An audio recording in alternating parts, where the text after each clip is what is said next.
Hello. Today we'll be doing a toy review, but in a different way than I usually have done it in the past. In fact, I'm going to experiment with stop motion animation. Some of this will be in stop motion, like what you had just seen before with a vehicle moving by the screen. Some of it will be live action, whereas I'll take my hand and just actually move the toy to show you a better idea of the toy's movement, or action or gimmick. This is an experiment on my end. If it works, it works. If it doesn't, well, I hope you don't mind. I hope I didn't waste too much of your time. Anyways, let's start. As I like to do with my toy reviews, I like to start off with the mascot, and I've been using this mascot, this little dog. Hello. Hello, my little dog. Yes. I've been using this little dog for the last couple of years, so let's use it. And I want to remind you that somebody in Williamsville, New York loves you. Now, there is a train track very, very close by, so sometimes you might hear a train. I'm sorry, but I'll try to speak over the train. As well as the audio might change, because this is an experiment, so the audio might change when I'm doing stop motion, okay? Alright, so let's move on.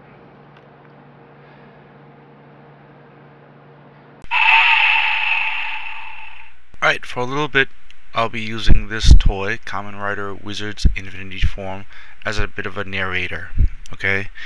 And but first, let me get rid of this bike, okay?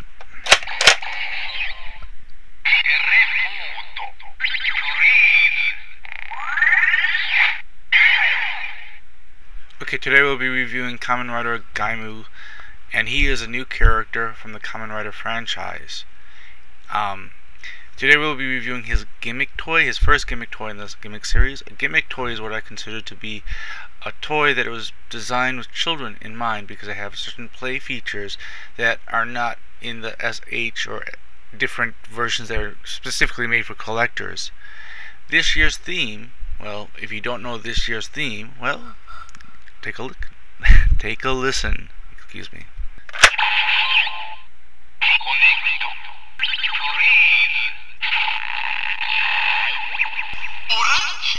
Yes, this year's theme is fruit.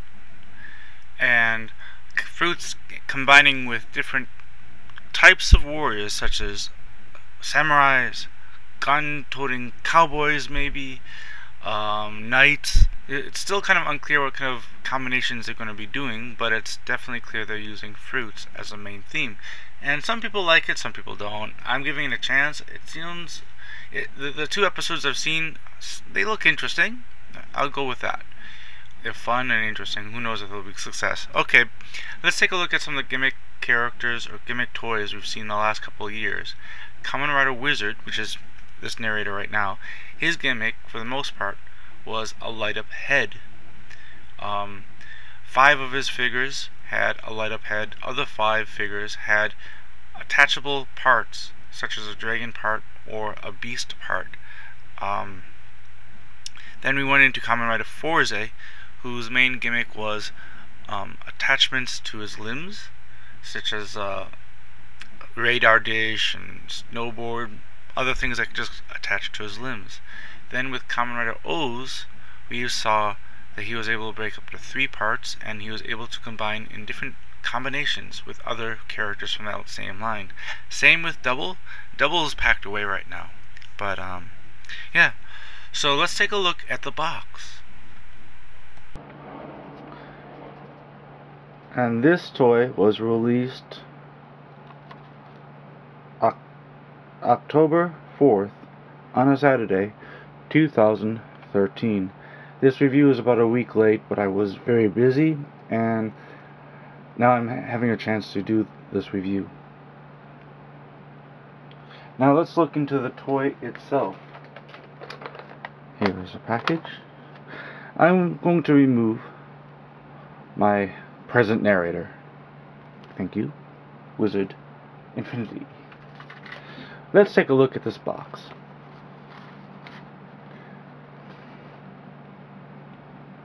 This is the box. Let's look at the top. It shows the gimmick, which is a transformation of the armor. On the side of the box, it has Hana Michi on the stage. On the other side of the box, we have Orange Skash.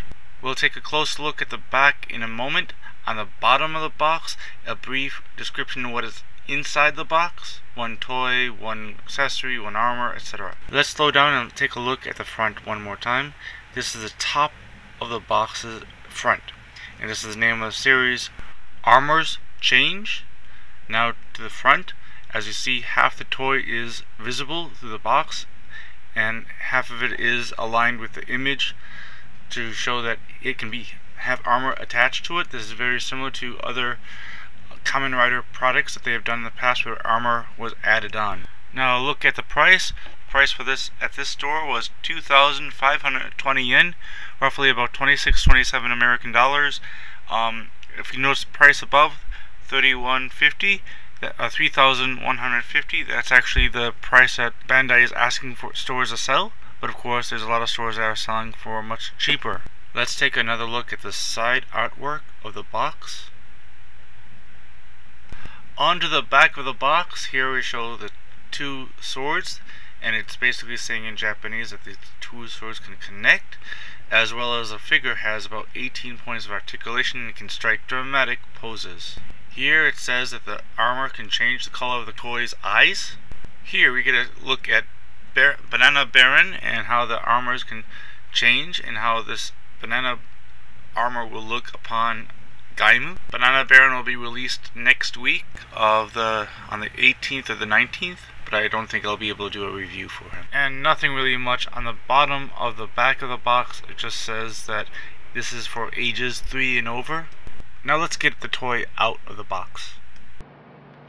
Okay, like most Bandai products, especially from the Kamen Rider series, the action figures, the gimmick figures, the package is more or less closed by something like that. One lid of plastic you can take off. Sometimes there's tape, but in this case there was no tape holding the top off. Alright, let's take a look at the figure itself. Pull this guy out, put him over here, down. The accessory is down here, and his arms. And remove the plastic. Alright, let's take a look at the accessories first. To do that, I'm going to call on my narrator back, okay? My previous narrator. Okay, let's take a look at his orange sword first. Take a look at some of the details. Are you with me, cameraman? That's a touch better. Now on the bottom of the handle is a hole for the other sword to connect. Next week, I think, is when they release the DX toy of both of these swords. Let's get the gun sword and take a look at that now. As you see, there's a hole in the sword. It's actually a peg hole. At first, I kind of thought it would be a hole for the lock, because I think the DX version of this toy will have that space empty for a seed lock. But this is actually for a peg on the belt. On the bottom of this is a peg for the orange sword to fit. And let's do that with live action video. Okay, now I'm going to combine the swords. And to do so, I'm going to just take him down. Okay, so you have these two swords. I know there's a train, I'm sorry. Anyways, they combine very easily. There's a slight peg hole here, and a peg hole here. And inside there is a slight peg here. Okay, and when you fit them in, you hear a small and very light clicking sound, and that's how you combine these weapons. Okay, now I'm going to remove them and move on to the helmet.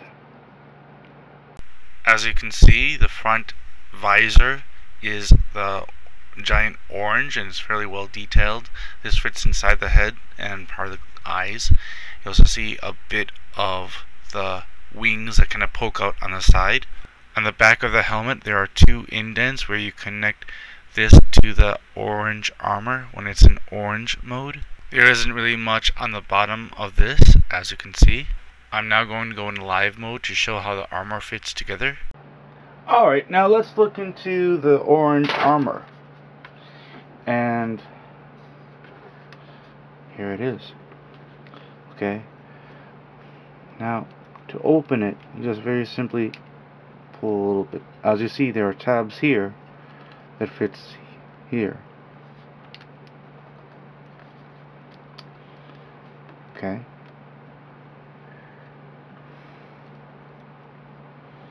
Here we also have tabs that will fit on the action figure.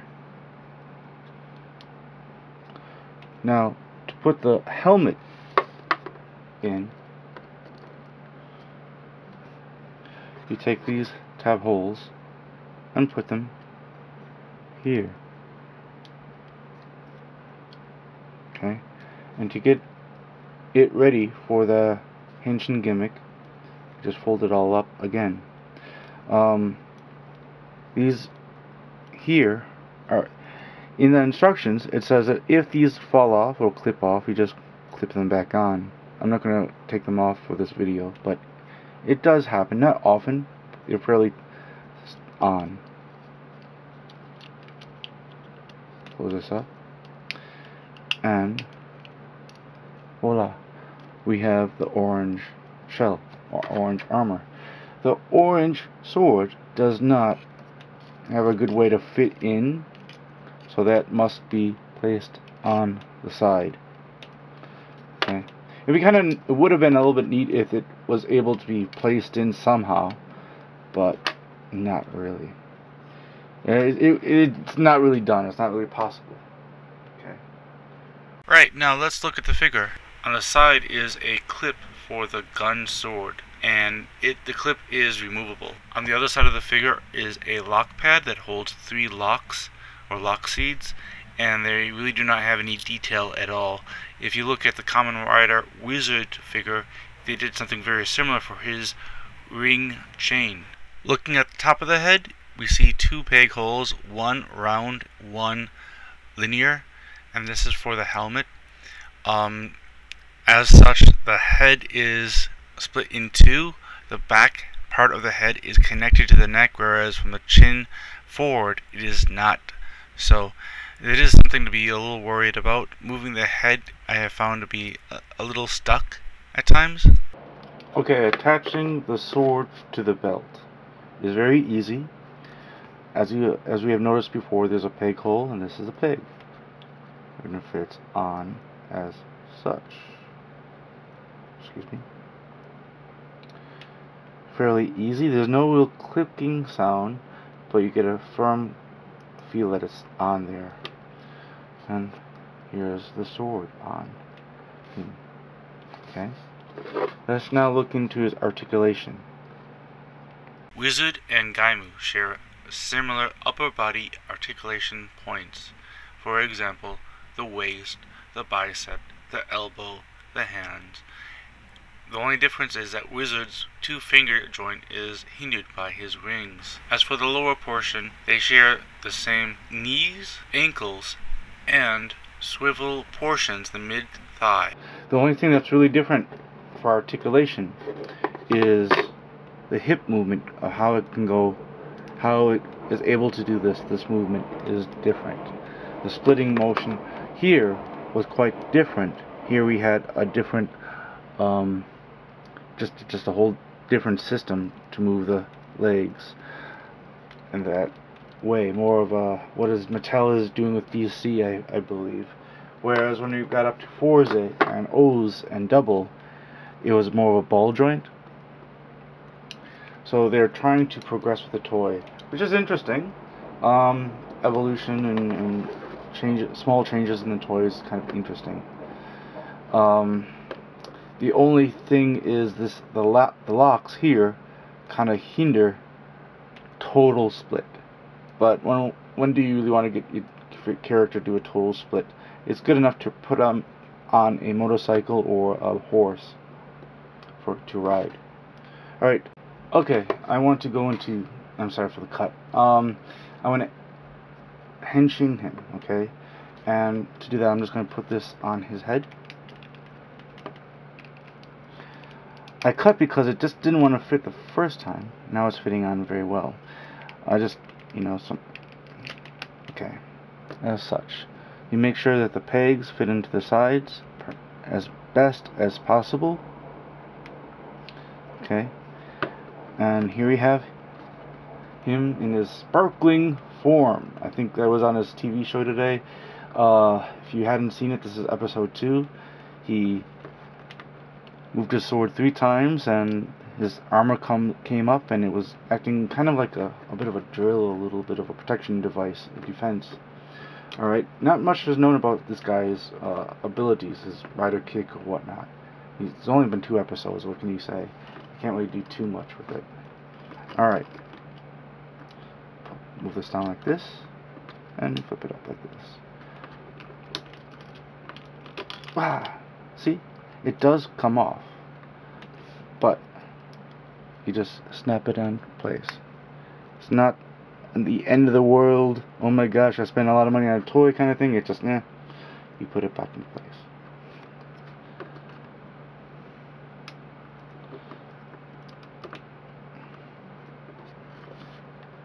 Sorry, I'll do that one more time. As the back helmet is on the back part, and you just like that. And here we have the figure.